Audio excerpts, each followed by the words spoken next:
En 1994, Karla Walker era una joven de 17 años en la escuela Fort Worth Western Hills.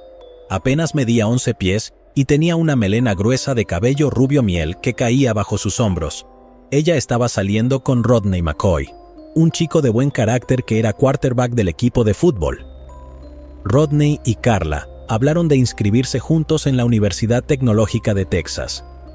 De hecho, le decía a sus amigos más cercanos que no tenía dudas de que ella y Rodney algún día se casarían y formarían una familia. La noche del 16 de febrero, Rodney llegó a la casa de los Walker en Benbrook, en el lejano oeste de Fort Worth, para llevar a Karla al baile de San Valentín de la escuela. Alrededor de las 11:30 de la noche, Rodney invitó a otra pareja a navegar por Camp Bowie Boulevard y el círculo de tráfico de Benbrook con él y Karla. Pararon en un par de sitios para adolescentes, Mr. Quick Hamburgers y Taco Bell. Más tarde, después de dejar a los otros, Rodney y Karla condujeron a una bolera cercana, Brunswick Ridley Bowl, para que Karla pudiera usar el baño. Poco después de que Karla subiera al auto, la puerta del pasajero se abrió. Rodney vio a un hombre alto con pelo castaño corto. Este comenzó a golpear a Rodney en la cabeza con la culata de una pistola. En algún momento, el cargador del arma se desprendió y cayó al estacionamiento. El hombre agarró aprisionando a Karla. Rodney, apenas consciente, le oyó decir: «¿Vienes conmigo, verdad, cariño?» «Rodney, ve a buscar a mi padre», vociferó Karla. «Ve a buscar a mi padre».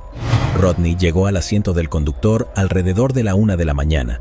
Aceleró a la casa de los Walker, que estaba a menos de 1 milla de distancia, y condujo sobre la acera hacia el césped delantero hasta que frenó. Los padres de Karla, Leighton y Doris, todavía estaban despiertos, jugando al dominó en el comedor con sus familiares. El hermano pequeño de Karla, Jim, que tenía 12 años, y su hermana mayor, Cindy, que tenía 18, estaban en la sala de estar viendo la televisión. Oyeron a alguien golpeando la puerta principal y se quedaron atónitos al ver a Rodney goteando sangre por su cara. Él estaba muy desesperado. «Señor Walker, la tienen», gritó. «Van a hacerle mucho daño». Leighton, un teniente coronel retirado de la Fuerza Aérea, agarró su pistola y corrió a la bolera. Doris marcó al operador en el teléfono rotativo de la familia y pidió ser atendida por la policía. Buscando en el estacionamiento, encontraron el bolso de Karla junto con el cargador que había sido expulsado del arma del agresor. Otros policías condujeron las calles circundantes en coches patrulla, buscando cualquier señal de Karla. Después de la salida del sol, más personas se unieron a la casa. Mirando a través de binoculares, unos pocos rodearon la ciudad en helicópteros. Cuando las clases se reanudaron el lunes por la mañana, los detectives visitaron Western Hills High. Estudiaron las hojas de contacto de las fotos tomadas en el baile, en busca de cualquier persona que pareciera fuera de lugar.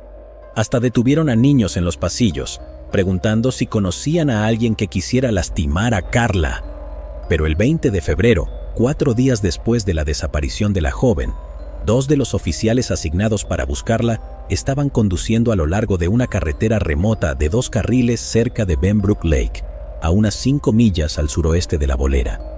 Vieron una alcantarilla peculiar en concreto, un túnel de hormigón construido para permitir que el agua fluyera por debajo de la carretera, por lo que se detuvieron para mirar dentro. Fue entonces cuando observaron a una joven acostada boca arriba, con la cara y el cuello cubiertos de arañazos y contusiones profundas. Se trataba de Karla. Parecía que había sido brutalmente estrangulada. Debido a que no había marcas de ligaduras alrededor de su cuello, los investigadores creían que el asesino la había estrangulado usando sus manos. Imagínense, la noticia del asesinato de Karla cubrió casi toda la portada del Star-Telegram. Su funeral, que tuvo lugar en la Iglesia de Cristo de Western Hills, contó con la presencia de más de 1,250 dolientes, mucho más de lo que el pequeño santuario podía albergar. Los oficiales de Fort Worth formaron un grupo de detectives de los departamentos de policía del área, pero el grupo no tenía mucho que investigar. No se habían identificado huellas dactilares en el cuerpo o la ropa de Karla. La sangre en su vestido provenía de las heridas en la cabeza de Rodney. Se habían encontrado rastros de fluido corporal, pero la tecnología aún no existía para identificar a una persona a partir de su ADN. En esa época, no había cámaras de vigilancia en los estacionamientos, ni lectores de matrículas en los lados de las carreteras. El grupo estableció una línea telefónica abierta las 24 horas del día. En la jefatura de policía del centro, los oficiales se sentaron detrás de escritorios de metal bebiendo café tibio y escuchando a los ciudadanos pasar los nombres de los hombres que creían que habían matado a Carla. Los detectives fueron informados por varias personas que llamaban que Carla había sido asesinada por un par de traficantes de marihuana, por un trabajador de carnaval en el Fort Worth Stock Show de rodeo y por un joven tranquilo que a menudo jugaba bolos solo en el callejón donde Carla fue secuestrada. También escucharon historias sobre un chico que supuestamente se había metido en una discusión con Rodney en Mr. Quick Hamburgers la noche antes del baile. Los detectives también contrataron a un hipnotizador para tratar de sacar más detalles de Rodney, quien sufrió una lesión en la cabeza durante el incidente. Pero el recuerdo más significativo que logró recordar fue que el secuestrador de Carla había estado usando un sombrero de vaquero marrón o café. Cuando el hipnotizador chasqueó los dedos y Rodney despertó, el niño se echó a llorar. Estaba destrozado por dentro, atormentado porque no pudo salvar a su novia. Durante una reunión, los detectives de la Fuerza Especial discutieron otro asesinato sin resolver que había tenido lugar el 7 de febrero de 1973, casi exactamente un año antes del de Carla. Esa noche, una joven llamada Becky Martin no regresó a casa después de asistir a una clase nocturna en el campus sur de Tarrant County Junior College. Su cuerpo fue encontrado casi 7 semanas después. Estaba tan descompuesto que no había forma de determinar la causa de la muerte. El forense dijo que Martin podría haber sido apuñalada, estrangulada o incluso disparada en el estómago. Pero lo que más intrigó a los detectives sobre el asesinato de Martin fue dónde encontraron su cuerpo. En una alcantarilla a las afueras de la ciudad. 2 chicas muertas en 2 alcantarillas, con un año de diferencia. Demasiada coincidencia para los investigadores. Aunque no dijeron nada públicamente, las autoridades comenzaron a buscar a un asesino en serie. En marzo, un mes después del asesinato de Carla, todo el grupo de trabajo tenía que seguir una pequeña pista. Los detectives se enteraron de que el cargador encontrado en el estacionamiento de la bolera pertenecía a un nuevo modelo, la pistola 22 Ruger. Pidieron a la Oficina de Alcohol, Tabaco y Armas de Fuego del gobierno federal que les proporcionara los nombres de cualquiera que viviera en Fort Worth y que hubiera comprado ese modelo. La ATF llegó con una lista de un par de docenas de personas y el grupo de trabajo se dispuso a entrevistar a cada uno de ellos. Un hombre en la lista era un camionero de 31 años llamado Glenn McCurley. McCurley fue criado en el oeste de Texas como el mayor de 3 niños. Cuando era adolescente, sus padres lo enviaron al Westview Boys Home, en el suroeste de Oklahoma. Westview, que está patrocinado por las Iglesias de Cristo, se promueve como un lugar para los que son privados por enfermedad o muerte en su familia. Niños que tienen problemas significativos para vivir con su familia. Niños que necesitan supervisión, fugitivos o ausentes. Niños delincuentes, que han violado la ley pero que no necesitan tratamiento o detención, y abandonados, niños maltratados o descuidados. No está claro por qué McCurley fue enviado a la casa o precisamente cuánto tiempo estuvo allí, pero su estancia claramente no fue transformadora. En febrero de 1961 había dejado Westview y estaba en Abilene, donde robó un coche. Luego abandonó ese coche y robó otro y otro. La patrulla estatal de carreteras comenzó a perseguirlo y le disparó a uno de sus neumáticos. Condujo el vehículo hacia un terreno baldío e intentó escapar a pie, pero fue capturado rápidamente. En la corte, McCurley se declaró culpable y recibió una sentencia de 2 años. Fue liberado temprano, en la primavera de 1962, cuando tenía 19 años, y se mudó a Midland, donde conoció a una estudiante rubia de secundaria llamada Judy Watson. El 16 de febrero de 1963, McCurley se casó con Judy en una iglesia bautista. En la recepción, un fotógrafo tomó una foto de ellos cortando el pastel.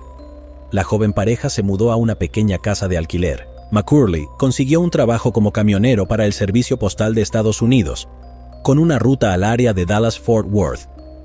Judy dio a luz a 2 hijos, Craig y Roddy. Luego, en 1972, McCurley trasladó a su joven familia a un barrio al oeste de Fort Worth. McCurley y Judy matricularon a sus hijos en la escuela primaria pública y se unieron a la iglesia bautista de Ridgely West. McCurley consiguió otro trabajo de conducción de camiones, transportando losas prefabricadas de hormigón a las obras de construcción. Por su parte, Judy trabajó en la guardería de su iglesia. Un hombre que conocía a McCurley notó un hábito desagradable. Él vería a una chica bonita y diría algo como, «Échale un vistazo a eso». A principios de marzo de 1974, 2 detectives llegaron a la casa de McCurley para entrevistarlo sobre su pistola Ruger 22. Cuando los oficiales preguntaron por el arma, McCurley dijo que había sido robada 6 semanas antes de su camioneta mientras estaba pescando. Luego accedió a venir al centro y tomar una prueba de polígrafo, que pasó con suerte. El grupo de trabajo lo eliminó rápidamente como sospechoso potencial. A finales de la primavera de 1974, los investigadores todavía tenían poco que mostrar por su trabajo. El grupo de trabajo no se disolvió oficialmente, pero muchos de los detectives recibieron órdenes de sus supervisores de regresar a sus otros casos. Durante esos años, desconocidos ocasionalmente llamaban a la casa de los Walker, muchos de ellos anónimamente, alegando que tenían información sobre el asesino de Carla. Layton habló con todos ellos, tomó notas y las guardó en una caja de metal del tamaño de una caja de cigarros. Además de eso, escribió nombres y direcciones de posibles sospechosos y dibujó círculos en los mapas donde le habían dicho que vivía el asesino. No iba a descansar hasta que supiera que el hombre responsable estaba entre rejas. Cuando el hermano menor de Carla cumplió 16 años y obtuvo su licencia de conducir, comenzó a pasar su tiempo libre ayudando a su padre a cazar al asesino. A veces, en el aniversario de la muerte de Carla, merodeaba por el estacionamiento del Brunswick Ridgely Bowl, buscando a alguien sospechoso. Jim tomó clases de boxeo en el Panther Boys Club, se unió a los equipos de lucha libre y de fútbol de la escuela secundaria, y solía correr por su vecindario. Quería estar listo en caso de que alguna vez me encontrara con el asesino, reconoció Jim. Mi plan era dominarlo y llevarlo a algún lugar lejano, tal vez a algún lugar en el oeste de Texas, donde nadie pudiera oírlo gritar. El 19 de febrero de 1977, casi 3 años después de que el cuerpo de Carla fuera encontrado, alguien se encontró con el cuerpo de June Ward, una enfermera vocacional de 25 años de edad, tendido al lado de una acera en el sur de Fort Worth. June estaba desnuda excepto por una correa de sostén alrededor de su cuello. Había sido brutalmente estrangulada y ferozmente golpeada en la cabeza. En concreto, con lo que un reportero describió como un objeto afilado y pesado. Los detectives que habían operado en el grupo de trabajo de Carla no pudieron ayudar, pero se dieron cuenta de las similitudes entre ambos crímenes. Luego, el 9 de julio de 1980, el cuerpo de una mujer de 19 años llamada Denise Howe, descrita en los periódicos como una vagabunda desempleada, fue encontrado a pocos metros del puente de un arroyo en el sureste de Fort Worth. Ella también había sido estrangulada sin piedad. 2 años y medio después, en febrero de 1983, el cuerpo de Christy Tower, una camarera en el famoso club nocturno de Billy Bob en Texas en el Stockyards, fue descubierto en un campo al norte de la ciudad. Sus manos fueron atadas con alambre eléctrico y otro alambre fue retorcido con maldad alrededor de su cuello. Al igual que los otros crímenes, el caso de Christy siguió siendo un misterio, aunque pocos días después de que su cuerpo fuera hallado, los detectives recibieron una curiosa noticia. Se enteraron de que el bolso de Tower había sido encontrado en un contenedor detrás de Cheers, un bar en Camp Bowie Boulevard. Cheers estaba a solo media milla del estacionamiento del Brunswick Ridgely Bowl, el lugar donde Carla había sido secuestrada en febrero de 1974. Los residentes de la ciudad estaban cada vez más preocupados por la posibilidad de un asesino en serie, pero tales preocupaciones crecieron cuando Catherine Davis, una aspirante a modelo de 23 años, desapareció el 9 de septiembre de 1984. Su cuerpo fue encontrado en un campo en el extremo sur de Fort Worth. Aproximadamente un mes después, el 19 de octubre, Marilyn Hartman, una maestra de secundaria de 25 años, fue encontrada bestialmente amordazada y estrangulada en su dormitorio de Fort Worth. Apenas 3 días después de eso, Cindy Heller, una graduada de la Universidad Cristiana de Texas de 23 años y ex concursante del concurso de belleza, fue vista por última vez cerca de Hulen Mall. Más tarde fue encontrada cruelmente estrangulada en un cauce seco en el campus de la Universidad Cristiana de Texas. Las tragedias se fueron acumulando y acumulando. Por favor, amigos, estamos hablando de chicas muy jóvenes. El 26 de noviembre, Catherine Jackson, otra maestra de secundaria local, fue encontrada completamente desnuda en su bañera con el agua todavía corriendo. Ella había sido violentamente estrangulada con una cuerda. 2 semanas después del suceso, Angela Ewert, una modelo a tiempo parcial de 21 años y programadora para una estación de Rock FM, dejó la casa de su prometido en el suroeste de Fort Worth. Al día siguiente, su coche fue encontrado abandonado por una carretera en la parte sur de la ciudad, y sus restos descompuestos fueron descubiertos en un campo al norte de Fort Worth. Por si fuera poco, la noche del 22 de diciembre, pocos días antes de Navidad, Regina Grover, de 21 años de edad, fue vista con su novio saliendo del Keg, un restaurante en Camp Bowie. Fue encontrada al día siguiente, estrangulada y ahogada profundamente en un arroyo bajo un puente en el norte de Fort Worth. Su novio, que fue encontrado en su cama en su apartamento, fue apaleado fatalmente. Las mujeres de Fort Worth, especialmente las que vivían en la parte suroeste de la ciudad, estaban en completo pánico. Los medios locales informaron sobre las ventas de armas y gas. Cuando el Departamento de Policía ofreció un seminario gratuito sobre autodefensa, asistieron más de 3,000 mujeres. El Departamento de Policía formó otro grupo de trabajo. «Vamos a romper esto», prometió el jefe de policía H.F. Hopkins. Los detectives interrogaron a todos los sospechosos, desde ex convictos con largas hojas de antecedentes hasta un fotógrafo independiente. La investigación, sin embargo, fue infructuosa. La única noticia bienvenida fue una tregua en los asesinatos. El asesino, si era un asesino, parecía haberse retirado. El 24 de febrero de 1986, un transeúnte se encontró con el cuerpo desnudo de una mujer, parcialmente envuelto en una manta, tendido en una ladera cerca de un parque en el centro de Fort Worth. Por supuesto, ella había sido violentamente estrangulada, pero la policía no pudo identificarla por los medios habituales, huellas dactilares o registros dentales. Tampoco recibieron ningún informe sobre una mujer desaparecida que pudiera haber proporcionado una pista.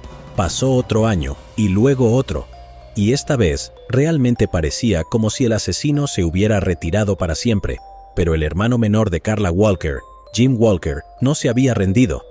Después de graduarse de Western Hills High, Jim había asistido a la Universidad Estatal de Sam Houston, donde leyó libros sobre asesinos en serie y tomó cursos de psicología anormal para que pudiera entender mejor lo que describió como la mente criminal. Después de graduarse de la universidad, se mudó de nuevo a Fort Worth y solicitó convertirse en oficial del Departamento de Policía de la ciudad. Su plan era ascender a detective para poner sus manos en los archivos de Carla y encontrar de una vez por todas a su asesino. Durante una sesión de entrenamiento en el campo de tiro de la academia, Jim notó algo malo con su vista. Posteriormente, un médico le diagnosticó una afección ocular congénita. Obligado a abandonar la academia, se fue a trabajar en seguridad en una oficina local del contratista de defensa General Dynamics. No obstante, siguió buscando sin descanso al asesino de Carla. Después de que su padre muriera sin saber la verdad de un ataque al corazón, Jim escarbó a través de las notas en la caja de metal de Layton en busca de nuevas pistas para perseguir. Después de que su madre muriera de Alzheimer en 2015 y sin tampoco conocer la verdad, Jim compró la casa de sus padres y se mudó a ella con su esposa.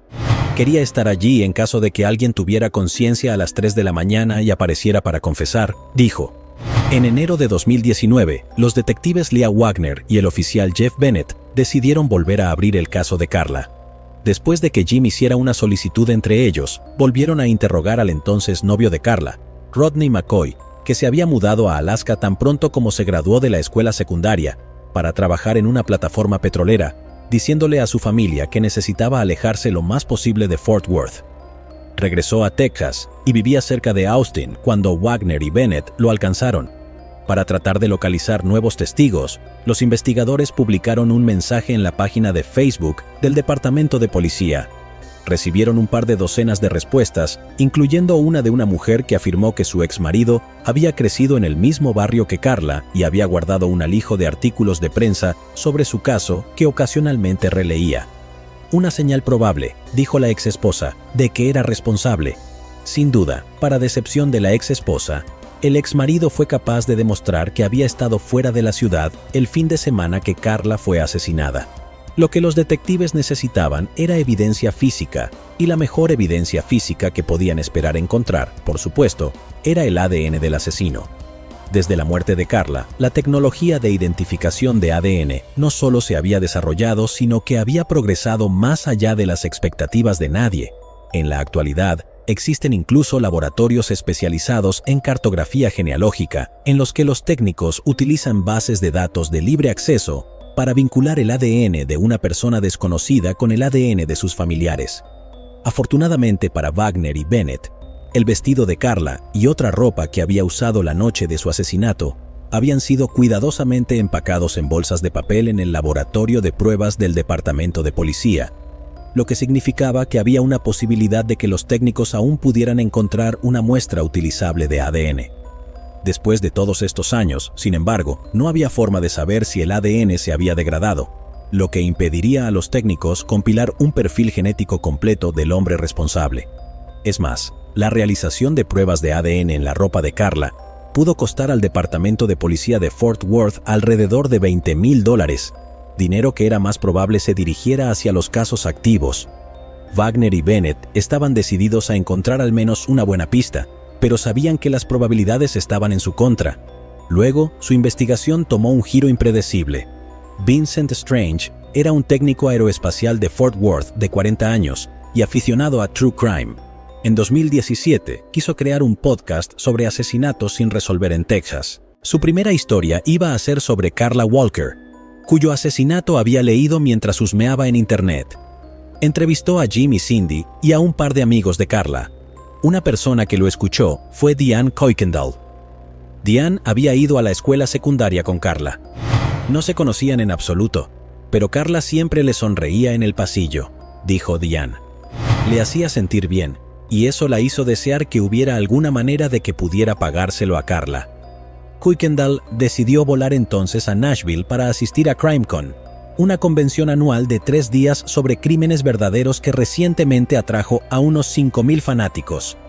Trajo consigo 80 copias de un panfleto que había escrito sobre el caso de Carla, repartiendo los folletos a personas como Keith Morrison, de Dateline, Nancy Grace, de Fox News, y Paul Holes, un investigador jubilado que trabaja para Oxygen Network. Paul Holes estaba intrigado y convenció a Oxygen de pagar $18,000 para cubrir el costo de las pruebas de ADN en la ropa de Carla.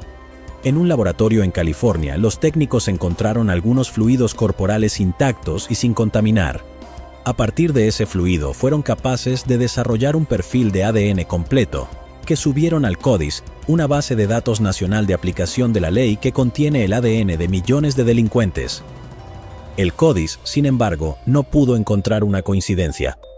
Holes y sus productores contactaron a un laboratorio de Texas que también hace mapeo genealógico, pero los técnicos tampoco tuvieron suerte. David Mittelman, CEO de Oathram, luego se puso en contacto con Paul Agujeros. Él dijo que se sentía optimista, ya que su método particular de la identificación de DNA era una tecnología sofisticada que utiliza la secuencia del genoma, podría encontrar una coincidencia. La mañana del 4 de julio de 2020, David Mittelman llamó al oficial Bennett. «Hemos conectado el ADN a un árbol genealógico en particular», dijo. «El apellido es McCurley». Después de algunas pruebas adicionales y trabajo policial, Mittelman y Bennett aterrizaron en Glenn Samuel McCurley Jr., que había estado viviendo en Fort Worth en el momento de la desaparición de Carla. Bennett vio que Glenn McCurley Jr. era el camionero que había dicho a la policía en 1964 que su Ruger 22 había sido robada. Wagner y Bennett investigaron a McCurley, pero había poco por descubrir, por lo que pudieron decir, aparte de su condena penal de 1961 por robar un coche cuando tenía 18 años, no había tenido ningún encuentro con la policía. McCurley ya no conducía camiones a tiempo completo. Para entonces, había hecho trabajos de mantenimiento a tiempo parcial en un gimnasio. Wagner y Bennett decidieron visitarlo. Llegaron sin previo aviso a la casa del McCurley. McCurley y su esposa Judy amablemente invitaron a los detectives a la sala de estar y charlaron amablemente. McCurley habló de sus viejos trabajos de camionero. Judy dijo que había pasado 32 años en el programa de guardería de Ridgely West Baptist, retirándose en 2004 debido a problemas de salud. También mencionó que su marido sufría de diabetes y que recientemente había tenido una cirugía para extirpar un tumor del tamaño de 1/4 en su hígado. «No estamos listos para esto», dijo Judy sobre su cáncer. McCurley preguntó a los detectives, su voz ronca. ¿De qué quieren hablar? Vamos a llevarte de regreso, dijo Wagner. En 1974, todos vivían aquí en ese momento, así que puede que hayan oído hablar de ello. Había una joven secuestrada de una bolera. Sé exactamente de quién me estás hablando, dijo Judy inmediatamente. Karla Walker. Judy luego le dijo a los detectives que podía recordar dónde vivía la familia Walker en Williams Road. Mantuvieron su habitación de la misma manera que era, dijo. Mantuvieron su coche estacionado en la entrada durante años y años. Pasabas por ahí y veías ese coche aparcado en la entrada. Era absolutamente desgarrador. El detective Wagner dijo que ella y Bennett habían reabierto la investigación del asesinato y estaban contactando a los que habían sido entrevistados por la policía en 1974. Es un caso enorme, dijo. Y vimos en un momento que hablaron contigo, señor McCurley. Wagner le preguntó a McCurley si podía tomar una muestra de ADN. Sería la forma más fácil de eliminarlo como sospechoso, explicó. McCurley dudó. Luego tomó una pluma, firmó un formulario de consentimiento y abrió la boca para que Wagner pudiera frotar el interior de su mejilla con un hisopo. Mirando, Judy dijo a los detectives, «Espero que averigües quién mató a Karla. Esa chica necesita ser recordada como alguien que importaba». 11 días después de que los técnicos de laboratorio verificaran que el ADN de la mejilla de McCurley coincidía perfectamente con el ADN encontrado en la correa del sujetador de Karla, los miembros de la Fuerza de Tarea de Fugitivos del Norte de Texas de los Marshalls de Estados Unidos llegaron a su casa para arrestarlo. Fue conducido al centro de la ciudad hasta el departamento de policía, donde renunció a su derecho a tener un abogado presente durante el interrogatorio. Durante varios minutos se sentó solo en una sala de entrevistas. Al principio, negó cualquier implicación. Afirmó que nunca había visto a Karla Walker antes. Dijo con lágrimas hinchadas en los ojos, «Bien, lo hice, supongo». Le dijo a los detectives que en la tarde del 16 de febrero de 1974 había bebido whisky y cerveza durante varias horas. Él dijo que él comenzó a conducir alrededor y estacionado en algunos estacionamientos.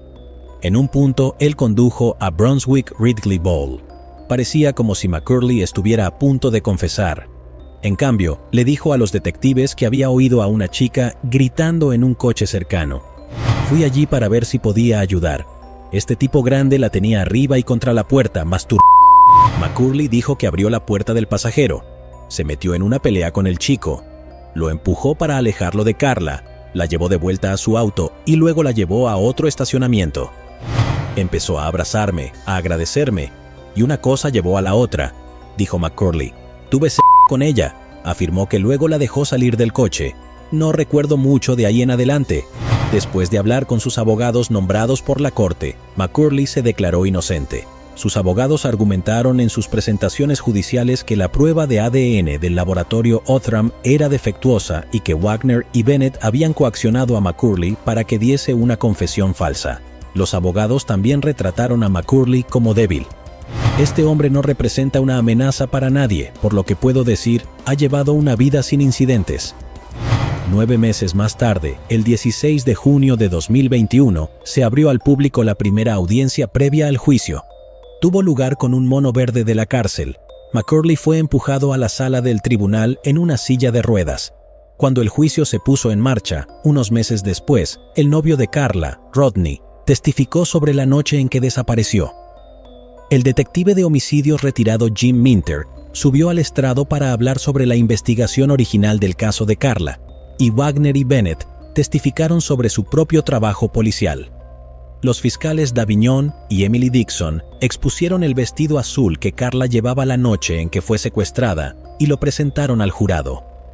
También tocaron 3 horas de la entrevista grabada que Wagner y Bennett habían realizado con McCurley después de su arresto, y luego los fiscales revelaron una prueba sorpresa, la pistola 22 Ruger de McCurley, que según él había sido robada.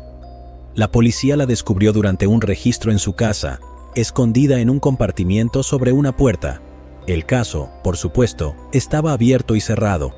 En el tercer día del juicio, McCurley cambió su declaración de culpabilidad, y el juez rápidamente lo condenó a cadena perpetua. Después del juicio, todavía había muchas preguntas. ¿Por qué Glenn McCurley, un hombre sin antecedentes penales violentos, habría cometido un asesinato tan sádico? ¿Fue un acto impulsivo por estar borracho? ¿O McCurley era un asesino en serie depravado que también era responsable de los asesinatos de otras mujeres jóvenes de Fort Worth? Y si era un asesino en serie, ¿por qué se detuvo repentinamente a mediados de los 80? ¿Tuvo un genuino cambio de opinión? Llegados aquí, ¿acaso no has visto este otro crimen? Yo no me lo perdería, ¿eh?